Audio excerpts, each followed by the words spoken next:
Peace. All praise and glory to the Supreme Force, the Almighty One, the All. There is none beside him. There is one Spirit, eternal Spirit, that moves all things in place. It's quite possible, folks, that those beasts that were created on the sixth day may have been manufactured. And we were manufactured for one reason. We were manufactured to be slaves in this plane of existence. Whatever we were created by, we were created by them to be slaves in this system. We're here at Genesis 6:4. The corruption on the earth. This Nephilim, this lesson today is going to be about the Nephilim. Who are the Nephilim? Okay, Nephal, properly a feller, a bully or tyrant. Very simple. Doesn't say any special being. Doesn't call it a giant. Doesn't say that it's a serpent. It's simply a bully or a tyrant. Well, who are bullies and tyrants on this plane of existence? The police, right? Aren't they bullying tyrants? Don't they have this sovereign law that protects them? They kill people every day across this nation. The police force. Thousands of people every year. Cops kill. Seriously, think about what I said. So when I think of Nephilim, I think of our government. Okay? That's big what I just said. The Nephilim are ran by bullies and tyrants who are the government. And they were on the earth in those days. This is the day of Noah.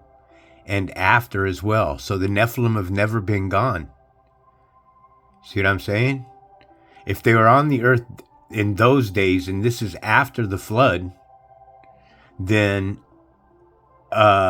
guess what?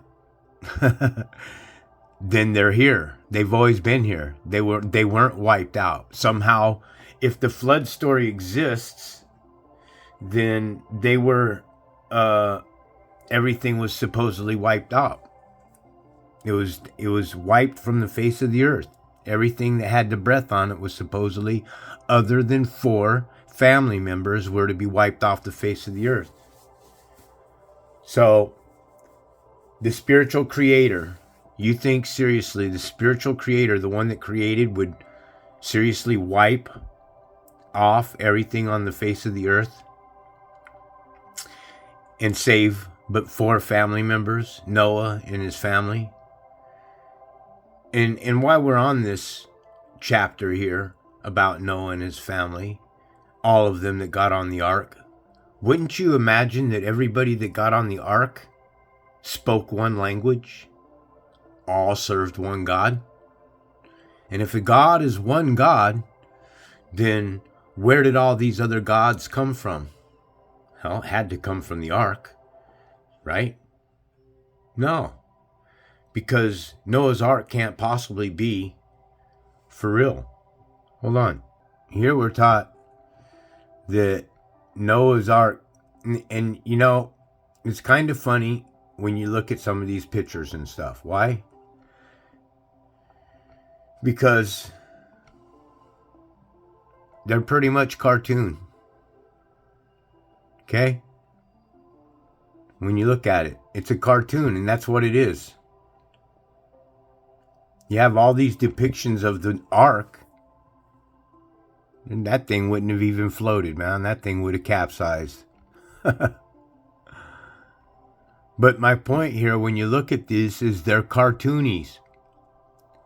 And that's what the story of Noah's Ark is. It's a cartoon. There's no way that this story existed. You know what my argument is? Look at all these animals here. Okay, marching. The animals come marching 2 by 2. Hurrah, hurrah. The animals come marching 2 by 2. Hurrah, hurrah. Thank you, Noah, feeding us all. We're gonna make a great big fall. Thank you, my friend. So we got this going on. all these animals. Now, right now on the face of the earth, there's probably about 816,000 different types of animals. So, in this scenario here, when the animals are getting on the ark, then you would have probably had more, closer to about 3 million animals. Okay, and what do they depict in Hollywood? Right here, man, look. Millions of animals. Too many animals. It's right in your face. So you're going to tell me that 8 zookeepers fed all the animals on the ark, right?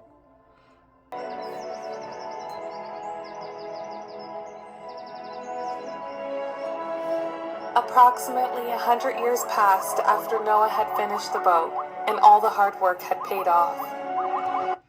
All the hard work had paid off. Hold on.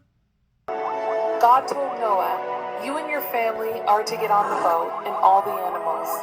It will rain for 40 days and 40 nights." And Noah did as God told him to.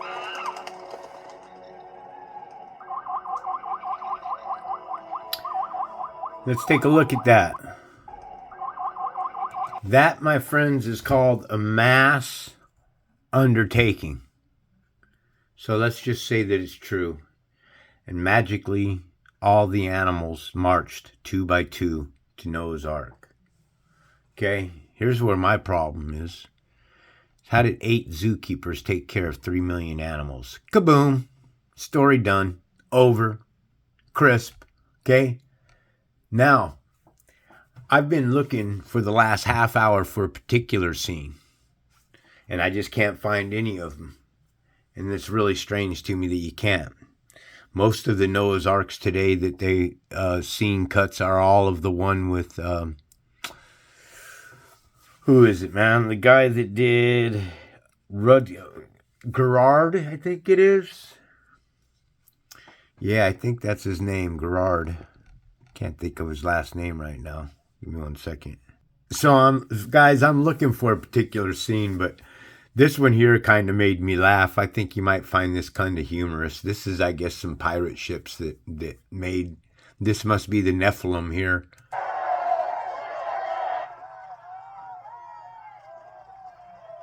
Better be ready. Well, they might be peaceful. They might be peaceful. They might be peaceful. Do they look peaceful? So, yeah, this is what it's about, the Nephilim, folks. But my whole point here that I was going for is that the Nephilim were there in those days. Okay? We're on the earth in those days and after as well. When the sons of God had relations with the daughters of men, and they were born children who became the mighty men, the old of old, men of renown. Okay? So, here,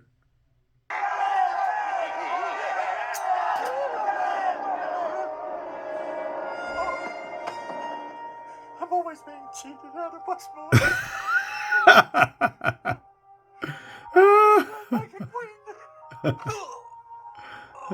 So this is Noah's Ark, folks. So what's it telling you?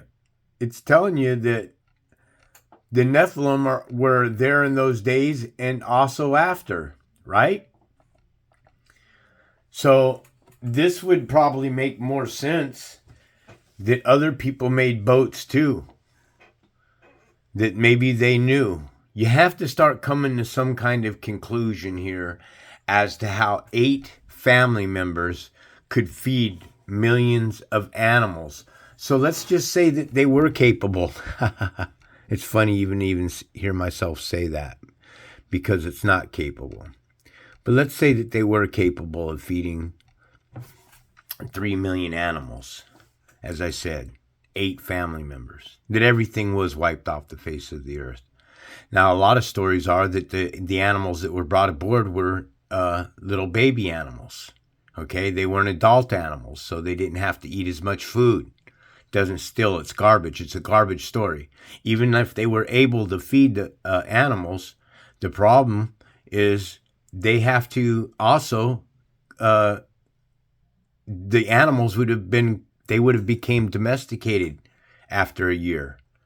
None of them would have been wild. None of them would have been, the lions would have all been waiting for Noah to continue feeding them. They wouldn't have known how to hunt. There wasn't anything that taught them. So that part of the story is broken up. But let's just say that Noah's family was capable of feeding them. Now you got to contend with all of the feces and the urine and everything on the ship.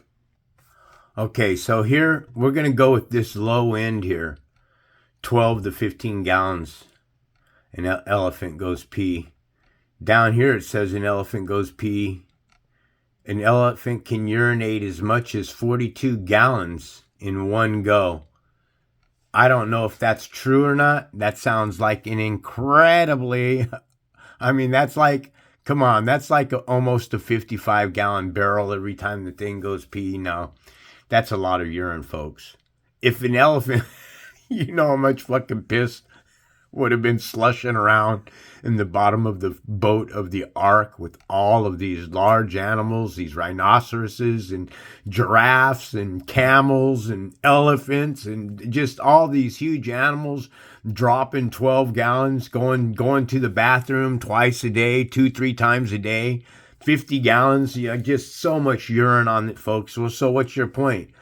The urine and the feces would have become stale. You can't leave animals standing in their feces and stuff. Their shit will get, their feet and stuff will get rot, man. You have to clean the stalls. Anybody knows that. So how the hell is 8 zookeepers going to clean 4 stalls?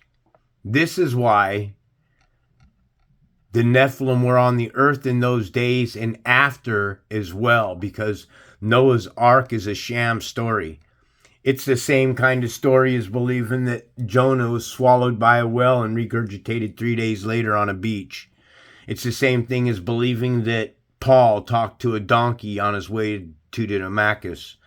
It's the same thing as believing that Jesus literally prayed over 2 fish and then poof, they magically multiplied.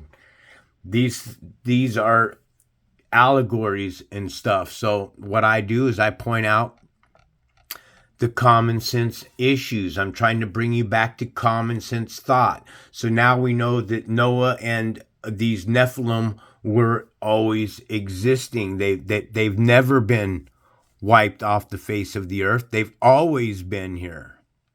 So the bigger question to ask you is, okay, what are the Nephilim? Where did they come from? Who are they?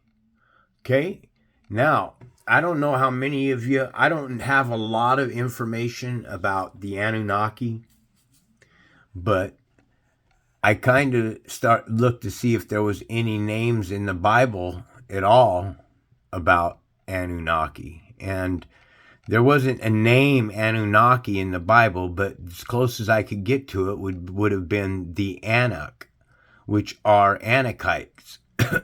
Excuse me. Okay, so we have family members of the Anunnaki, as it's told, an advanced race, as they're trying to tell us always,